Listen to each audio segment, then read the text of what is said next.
नमस्कार साथियों, कैसे आप सभी। उम्मीद करते हैं आप सभी अच्छे से होंगे।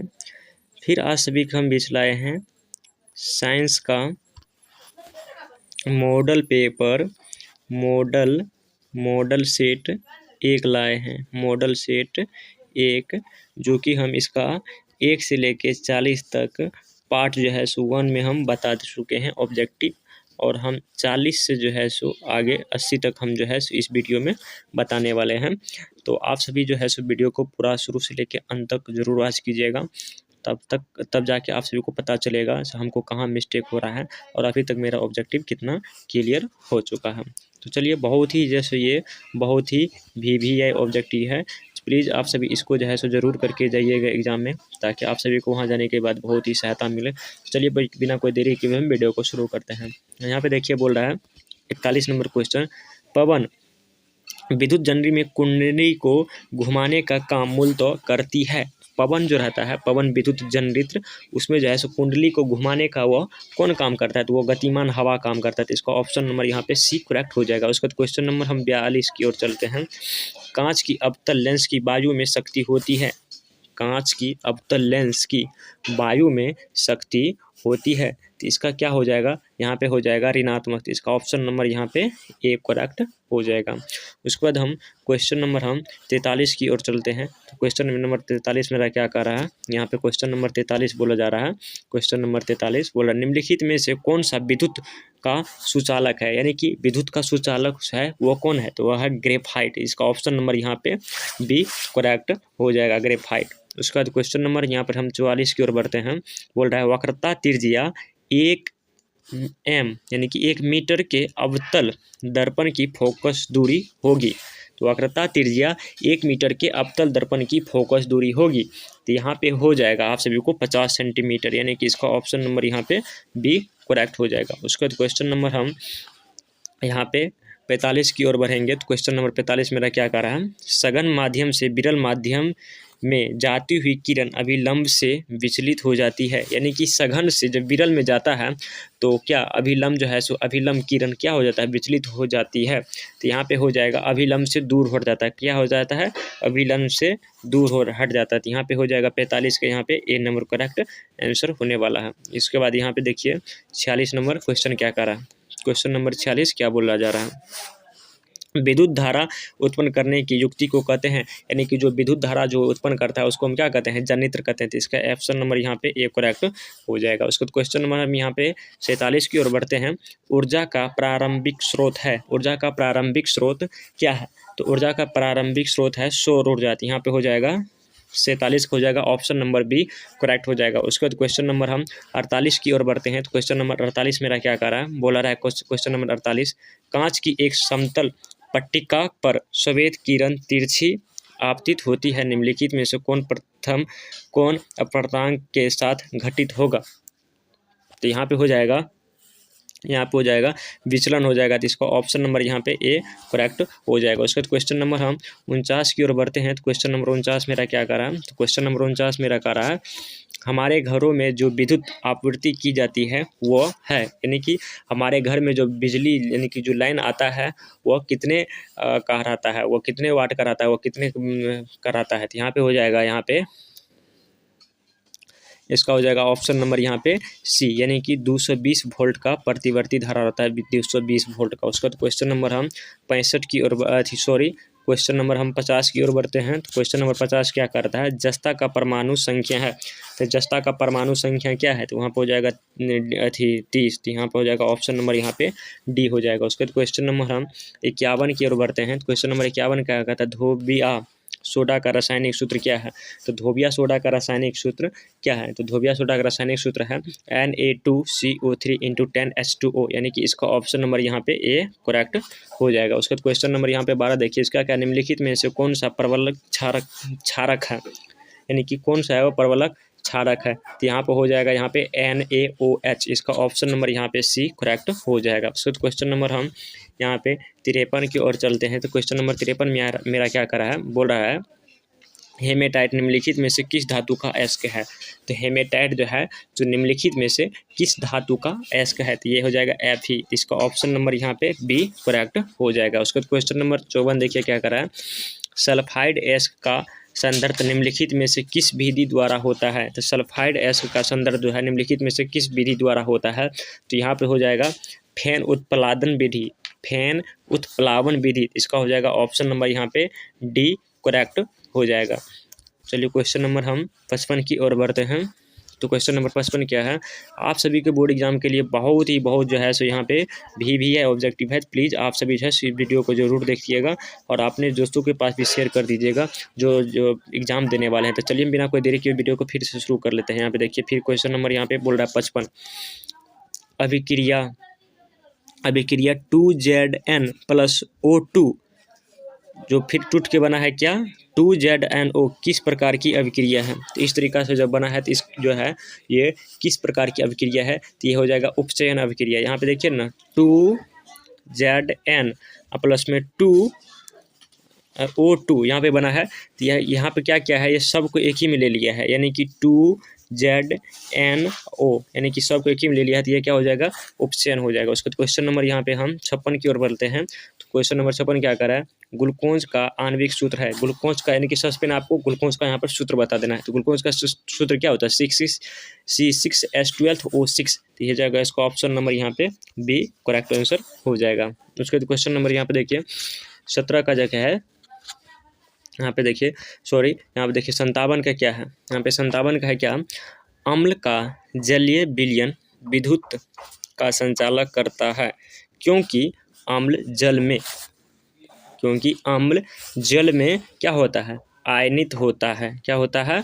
आयनित होता है इसी के कारण तो इसका ऑप्शन नंबर यहाँ पे जो है सी करेक्ट हो जाएगा। उसके बाद क्वेश्चन नंबर हम 58 की ओर 58 की ओर बढ़ेंगे। बोल रहा है कैसे? लिथियम के 72 सेल में कितने इलेक्ट्रॉन विद्यमान है? कितने सेल विद्यमान है? तो यहाँ पे हो जाएगा 1, यानी कि इसका ऑप्शन नंबर यहाँ पे ये करेक्ट हो जाएगा। उसके बाद क्वेश्चन नंबर हम 60 की ओर बढ़ते हैं। क्वेश्चन नंबर 60 मेरा क्या 59 की ओर बढ़ते हैं। तो 59 क्या करा है? आवर्त सारणी के शून्य के समूह का तत्व है। आवर्त सारणी के शून्य का समूह का तत्व क्या हो जाएगा? यहाँ पे हो जाएगा He। इसका हो जाएगा ऑप्शन नंबर यहाँ पे ए हो जाएगा। उसके बाद क्वेश्चन नंबर 60 बोल रहा है निम्नलिखित में से सर्वाधिक विद्युत ऋणात्मक तत्व कौन सा है? यानी कि कौन सा ऐसा जो विद्युत ऋणात्मक है? तो यहाँ पे हो जाएगा F। इसका ऑप्शन नंबर यहाँ पे ए करेक्ट आंसर हो जाएगा। उसके बाद क्वेश्चन नंबर हम यहाँ पे 60 की ओर बढ़ते हैं। क्वेश्चन नंबर 60 मेरा क्या कर रहा है? जल के विद्युत अपघटन के कैथोड पर कौन सी गैस मुक्त होती है? तो यहाँ पे हो जाएगा 61 है ना? हाँ, जल के विद्युत अपघटन के कैथोड पर कौन सी गैस मुक्त होती है? तो यहाँ पे हो जाएगा हाइड्रोजन। इसका ऑप्शन नंबर यहाँ पे हो जाएगा सी करेक्ट आंसर हो जाएगा। उसके बाद हम क्वेश्चन नंबर यहाँ पे 62 की ओर बढ़ते हैं। क्वेश्चन नंबर यहाँ पे मेरा 62 क्या कर रहा है? क्वेश्चन नंबर हम 62 की ओर बढ़ते हैं।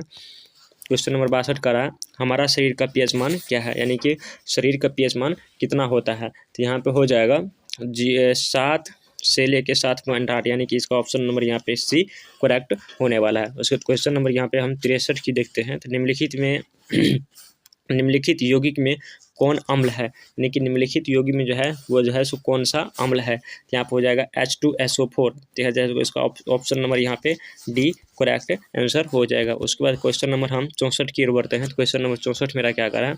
बोल रहा है निम्नलिखित में से कौन संश्लेषित सूचक है? निम्नलिखित में से कौन जो है संश्लेषित सूचक है? तो यहाँ पे हो जाएगा मेथिल ऑरेजन। इसका ऑप्शन नंबर यहाँ पे सी करेक्ट आंसर हो जाएगा। उसके बाद क्वेश्चन नंबर हम 65 की ओर बढ़ते हैं। तो क्वेश्चन नंबर 65 मेरा क्या करा?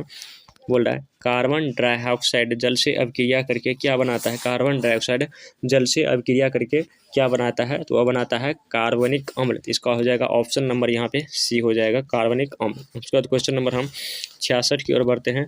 क्वेश्चन नंबर 66 मेरा क्या करा है? कॉपर पायराइट्स का रासायनिक संघटन क्या है? तो कॉपर पायराइट का रासायनिक संगठन क्या है? तो यहाँ पर हो जाएगा CuFeS2। तो हो जाएगा इसका ऑप्शन नंबर यहाँ पे बी करेक्ट आंसर हो जाएगा। उसके बाद क्वेश्चन नंबर हम यहाँ पे 67 की ओर बढ़ते हैं। तो क्वेश्चन नंबर 67 क्या कर? प्राकृतिक में मुक्त अवस्था में पाई जाने वाली धातु है।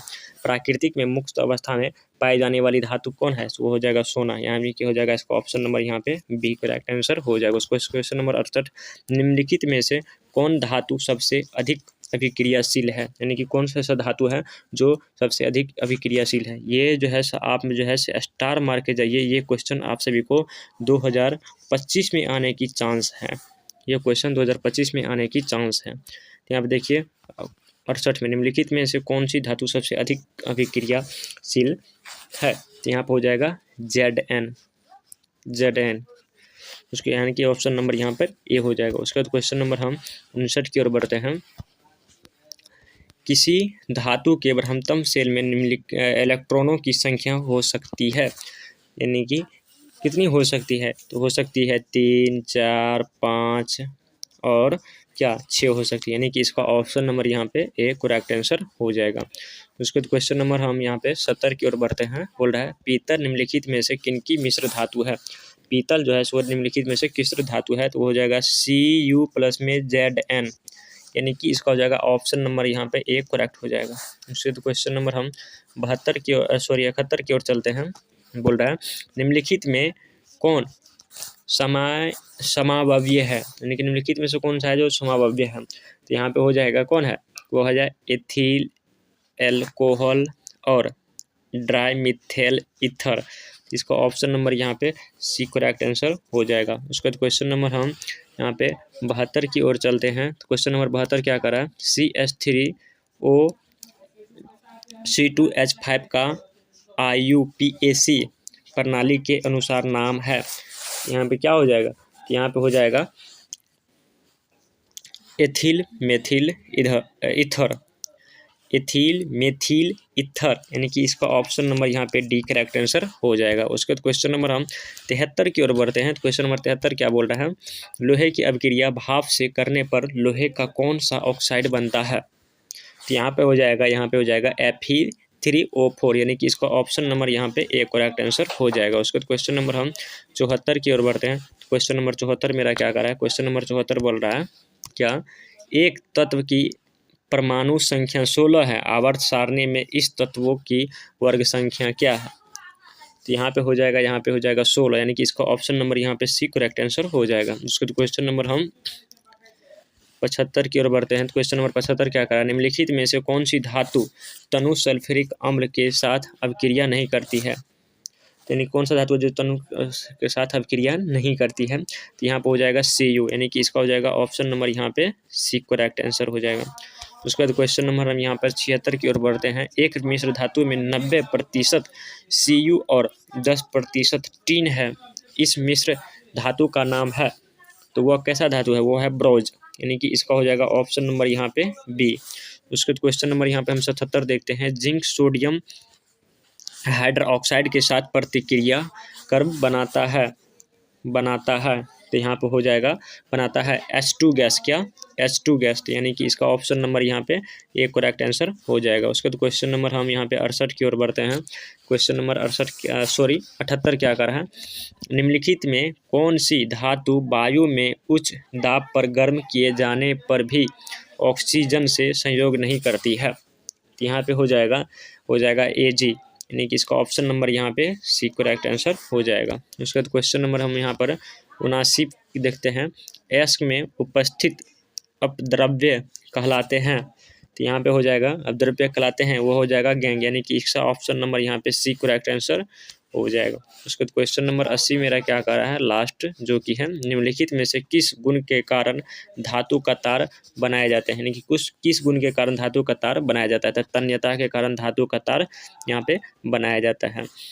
तो आई होप आप सभी को वीडियो अच्छा लगा हो, तो वीडियो को लाइक कर दीजिएगा और अपने दोस्तों को पास भी शेयर कर दीजिएगा और कमेंट करके बताइएगा आप सभी को जैसे कितना ऑब्जेक्टिव यहाँ पे सही हो पाया। और आप सभी के लिए बहुत ही क्या VVI ऑब्जेक्टिव था, और आप सभी के एग्जाम के लिए बहुत ही VVI ऑब्जेक्टिव था। तो फिर मिलते हैं किसी अगले वीडियो के साथ।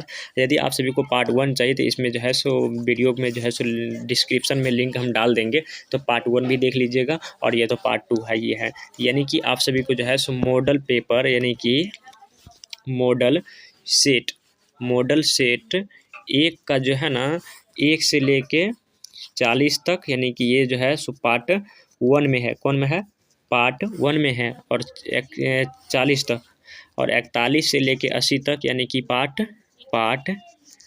पार्ट 2 में है। तो यानी कि आप सभी को एक तरीक़ा से मॉडल सेट में जो है सो 1 में जितना भी ऑब्जेक्टिव 1 से लेके 80 तक होता है वो आप सभी को कितना हो गया, क्या हो गया, कंप्लीट हो गया है। तो यानी कि आप सभी को मॉडल सेट 1 जो है सो पूरा कंप्लीट हम कर दिए हैं। तो आई होप आप सभी इस सब को देखे होंगे और आप सभी को वीडियो अच्छा लगा हो तो वीडियो को लाइक कर दीजिएगा, चैनल को सब्सक्राइब कर दीजिएगा। फिर मिलते हैं किसी अगले मॉडल सेट के साथ।